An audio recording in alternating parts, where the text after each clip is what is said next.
Bienvenue, chers étudiants, chers serviteurs, chers servants de Dieu.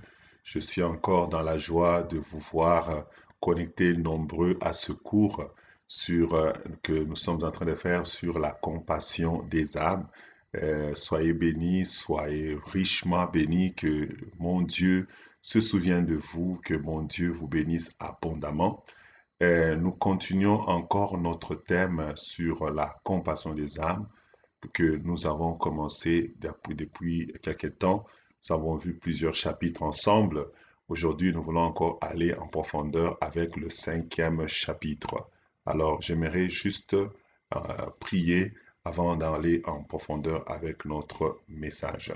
Tendre Père, je recommande ces moments entre tes mains. Je prie que le Saint-Esprit nous parle, qu'il puisse travailler nos cœurs, nous aider à comprendre les profondeurs de la parole de Dieu. Nous imposons le silence au diable et à ses camarades, que le Saint-Esprit nous visite, que le Saint-Esprit nous touche dans le nom puissant de Jésus, que nous avons prié ainsi et nous disons Amen. Alors, donc je disais que bienvenue encore à cette formation sur la compassion des âmes. On dit toujours un temps investi pour une formation n'a jamais été un temps perdu. Donc, le fait que vous passez ce moment à suivre ces quelques mots que nous sommes en train de partager ensemble, les quelques expériences que nous-mêmes on a eues sur le terrain, je vous assure que ce n'est pas une perte de temps, mais cela vous servira certainement dans des circonstances que vous n'allez même peut-être pas soupçonner. Un jour, le Seigneur vous amènera à utiliser ces outils que nous sommes en train de partager ensemble. Donc aujourd'hui, nous attaquons le chapitre 5, que nous avons intitulé Comment développer la compassion des âmes.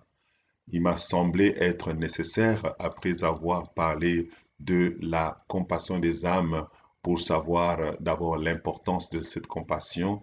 Nous avons vu également, pas seulement l'importance, nous avons vu la différence avec la passion des âmes.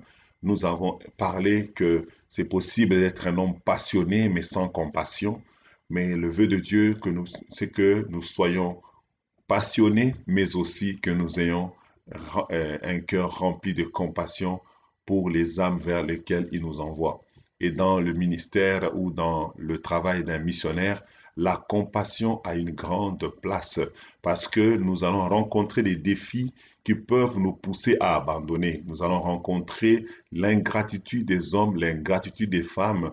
Nous allons rencontrer des personnes qui vont nous lapider, des personnes qui vont nous crucifier, des personnes qui vont nous trahir sur le chemin de notre destinée, sur le terrain ou le champ missionnaire. Alors pour y arriver et rester constant et ne pas à utiliser la chair comme un lieu de vengeance. Vous savez, aujourd'hui, beaucoup de nos compatriotes, de nos camarades, de nos compagnons d'œuvre utilisent la chair pour se venger. Ils punissent les frères, les sœurs en utilisant la chair. Tout simplement pourquoi? Parce qu'ils sont blessés. Ils sont blessés et de façon humaine, c'est normal qu'ils réagissent de cette façon-là parce que quand tu es blessé là. Mais euh, une des, une des clés qui m'a aidé dans le ministère, de pouvoir transcender les blessures intérieures ou les trahisons ou, je ne sais pas, les la mauvaise propagande que quelqu'un pourrait avoir contre moi, et c'est toujours la compassion des âmes. Quand tu es un homme qui est rempli de compassion pour les âmes, tu arrives à vaincre facilement ou à supporter facilement ce que les hommes peuvent dire. Je me rappelle quand je commençais cette œuvre ministérielle, j'ai travaillé beaucoup et surtout quand je suis arrivé ici au Canada, j'ai travaillé. J'ai vu des personnes me mépriser. Mais aujourd'hui, ce sont mes fils et mes filles spirituels. J'ai vu des personnes dire n'importe quoi, me soupçonner même des fois de certaines choses. Tout simplement pourquoi? Parce que ils étaient aveuglés. Mais si je me suis toujours dit aujourd'hui, si je m'étais fié à leur comportement pour dire je continue ou j'arrête, peut-être que ces gens-là seraient aujourd'hui encore païens. Mais Dieu m'a fait grâce de pouvoir être rempli de compassion pour eux et de dire comme Étienne, quand il était en train de recevoir des coups, Étienne était en train d'être lapidé. Mais écoutez ce qu'Étienne dit, il dit, Père, pardonne-leur car ils ne savent pas ce qu'ils font. Même en train de recevoir des coups de partout, Étienne était encore capable d'être compatissant. Waouh, ça c'est fort. Vous savez, quand Jésus l'a dit à la croix, tout le monde pouvait dire que non, c'est parce que c'était Jésus, il était le Fils de Dieu, euh, il avait, comment dirais-je, il avait les potentialités pour le faire, mais nous sommes humains, on est limités. Mais Étienne, qui n'était même pas un apôtre, c'était juste un diacre, un évangéliste, cet Étienne-là a pu nous prouver que tout enfant de Dieu, et bien plus toi et moi qui sommes missionnaires, nous pouvons avoir de la compassion pour les personnes qui sont en train de nous lapider. Il a eu la compassion pour les personnes qui le lapidaient. Je ne parle pas d'avoir la compassion générale. Là, si il est capable d'avoir la compassion pour une personne qui le lapide, c'est-à-dire qu'il était capable de pouvoir avoir la compassion pour les gens de toute nation, de tout peuple. C'est vraiment extraordinaire la vie d'Étienne et ça me passionne souvent quand je lis la vie de cet homme, de la manière dont il réagissait face aux défis, face aux attaques qui venaient de toutes parts, les pierres qui venaient à gauche, à droite, qui venaient. Il voyait les personnes qui lançaient des pierres. Donc il pouvait savoir, nous aujourd'hui, des fois on te critique, tu n'es même pas au courant, tu apprends seulement. Et ça nous démotive, ça nous pousse des fois même à ne pas aider une âme parce que cette personne-là, donc, elle a mal parlé de moi. Alors maintenant, aujourd'hui, elle a besoin de moi. Ah, je la laisse. J'ai vu beaucoup de serviteurs de Dieu négliger des âmes qui étaient tombées dans le péché, tout simplement parce que ces derniers, il y a quelques temps, il y a quelques années, ont manifesté un comportement qui n'était pas louable à l'égard de leur berger, à l'égard de leur pasteur. Le vœu de Dieu, c'est que nous ne tombons pas là-dedans, mais plutôt que nous développions une compassion des âmes qui va au-delà de ce que nous pouvons recevoir comme pierre ou comme insulte de leur part.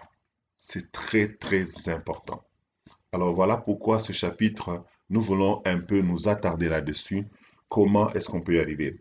Nous allons lire quelques références. Ensuite, je vais donner quelques principes tirés de la Bible et tirés de mon expérience qui m'ont aidé à ce que je puisse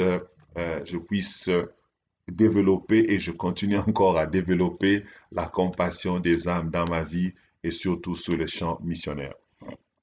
Allons dans 1 Corinthiens chapitre 13 que nous connaissons si bien, mais j'aimerais le lire encore pour mettre l'emphase sur certains éléments.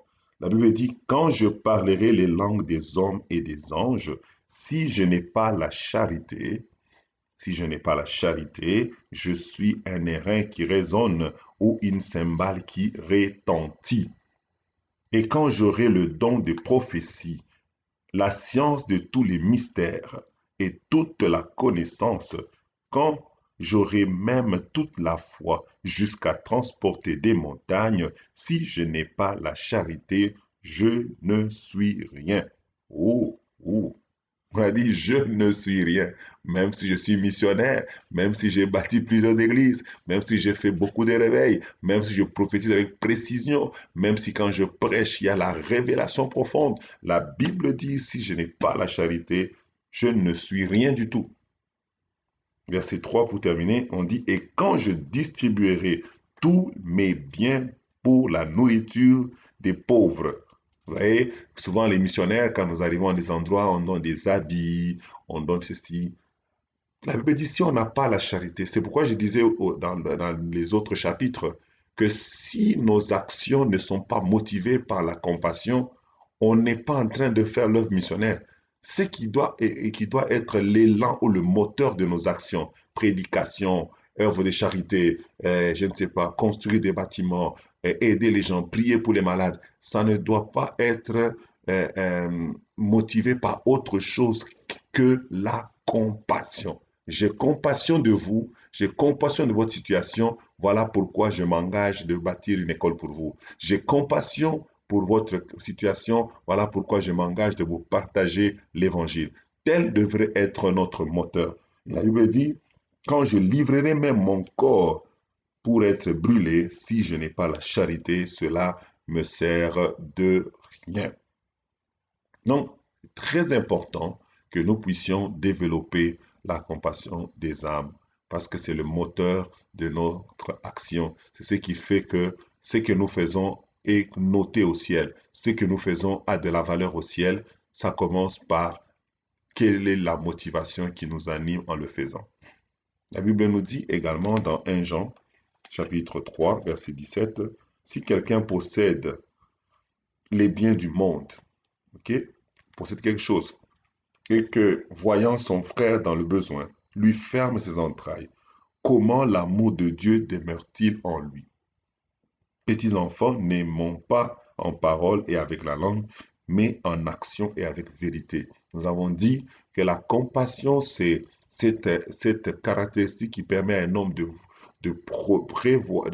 d'entrevoir la souffrance de la personne et de chercher un remède à cette situation-là par et ou motivé par l'amour qu'il a pour cette personne.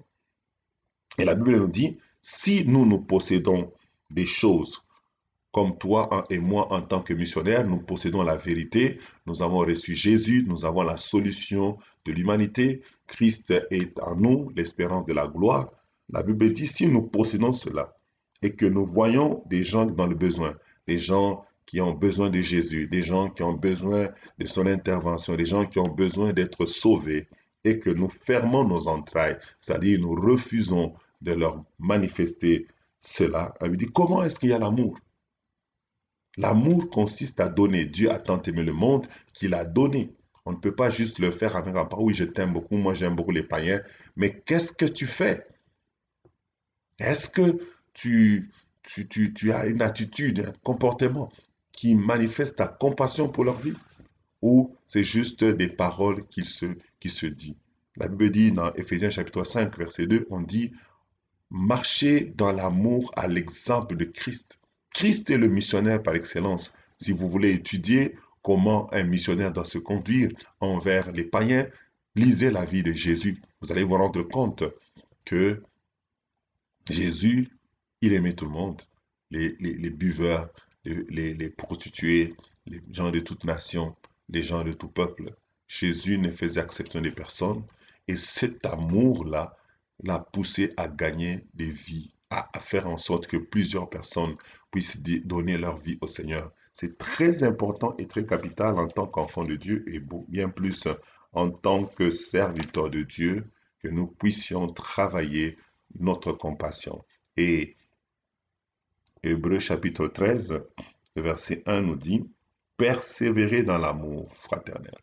Donc, plutôt, en tant que missionnaire, nous ne devons pas juste aimer les gens de façon saisonnière. Je t'aime en janvier, mais en juin, en décembre, oublions ça. Non, la Bible dit que nous devons persévérer dans l'amour. Il y a peut-être des hommes et des femmes qui me suivent en ce moment, que vous avez, à un moment donné de votre vie, fait des œuvres étant animées d'une grande compassion pour les personnes. Et aujourd'hui, vous ne le faites plus. Dieu ne nous demande pas de nous arrêter. Dieu nous demande que nous puissions continuer, persévérer, avancer. Il ne faut pas que, et ça c'est souvent beaucoup de missionnaires, nous tombons souvent dans cela, quand nous n'avons aucune popularité, nous ne sommes pas connus. Trop souvent, nous sommes motivés par une bonne compassion. Nous faisons le travail parce qu'on veut les âmes, on aime les âmes et tout. Mais à un moment donné, lorsque Dieu nous amène à la gloire, Dieu nous amène à avoir des personnes qui nous cherchent, c'est pas nous qui cherchons maintenant les gens, c'est eux qui nous cherchent, ils veulent avoir notre numéro de téléphone, ils veulent entrer en contact avec nous. Par moment, on tombe dans ces pièges-là d'oublier que nous devons être des personnes remplies de compassion pour ces personnes-là. J'ai vu beaucoup de nos compatriotes commencer à changer lorsque Dieu a commencé à les élever. J'ai vu beaucoup de personnes qui, hier, ils pouvaient aider une personne repentante. Quand une personne vient et dit, Pasteur, j'ai péché, ils les accueillent, ils essaient de les aider et de les amener à un autre niveau. Mais lorsque Dieu les a élevés, ils n'ont plus le temps pour ces gens-là. Ils ont le temps pour des grandes choses, comme ils peuvent le dire. alors qu'une âme a de la valeur aux yeux de Dieu, peu importe s'il a péché ou non, nous devons les accueillir en tant que serviteurs de Dieu et leur apporter les soins voulus pour que ces hommes et ces femmes ne puissent pas aller en enfer, mais par contre passer l'éternité avec le Seigneur. Quelques considérations pour nous aider. Dans ma petite expérience, j'ai compris que on ne peut pas forcer la compassion, mais on peut travailler à la développer. Et qu'est-ce que l'une des façons pour développer notre compassion, c'est de demander au Saint-Esprit d'ouvrir nos yeux aux besoins du monde. Il faut que tu prennes le temps dans la prière pour dire Saint-Esprit, aide-moi à réaliser les besoins du monde. Vous savez, un jour, Dieu m'avait demandé de prier pour mon don de guérison. Bon, je priais et puis, bon, je suis même allé voir un homme de Dieu quand j'étais à Londres pour demander au Seigneur et pour qu'il puisse plutôt me dire comment il faisait pour développer son don. Et cet homme de Dieu m'a donné des conseils et tout. Mais je priais par moments, d'autres fois je priais pas pour les gens. Un jour, le Seigneur m'a permis d'arriver dans une ville où j'étais invité, une ville au Canada qu'on appelle Trois-Rivières. J'arrive là, je prêche, je fais le travail. Après avoir fait le travail, le Seigneur, j'étais au bureau, le pasteur me dit, il y a un papa qui veut te voir. Et quand ce papa vient pour me voir, il m'explique son problème. Il me dit, écoute, tu vois mon enfant que je tiens dans mes bras? Je dis oui. J'étais content. Je dis que ça va bien. Il paraissait vraiment en santé, ce garçon-là. Et il me dit, il a 4 ans, mais il ne parle pas, il ne voit pas. Donc, il n'a jamais vu ma face. Et le père commençait à, les larmes coulaient de ses yeux. Je sens même dans mon cœur ce pincement en vous racontant cette histoire. Et quand j'étais là, j'ai senti soudain qu'il y avait quelque chose qui me manquait. Mais le Seigneur me dit, voilà, tu vois pourquoi je te demande de prier pour les hommes de guérison. Parce que il y a des hommes, il y a des femmes qui souffrent. Il y a des personnes dans ce monde qui ont envie de voir leurs enfants ou qui veulent que leurs enfants les voient, mais qui ne peuvent pas parce que le diable a touché leurs enfants. Le diable a fait en sorte que les enfants sont nés aveugles. Et toi, au lieu de prier pour que je te donne l'onction pour aller libérer ces hommes de la captivité de l'aveuglement, non, tu te contentes de faire tes affaires, tu fais ce que tu veux. Je me suis repenti ce jour-là. Parce que j'ai compris que je n'avais pas, je faisais les choses pour moi et non pas pour l'intérêt des autres. Peut-être que tu n'as pas envie de jeûner, tu n'as pas envie de prier beaucoup, tu n'as pas envie de te consacrer beaucoup au Seigneur, mais j'aimerais te dire que les dons et les grâces que Dieu a placés en toi, il y a des hommes, il y a des femmes qui attendent après la manifestation de ce don-là qui sont dans ta vie.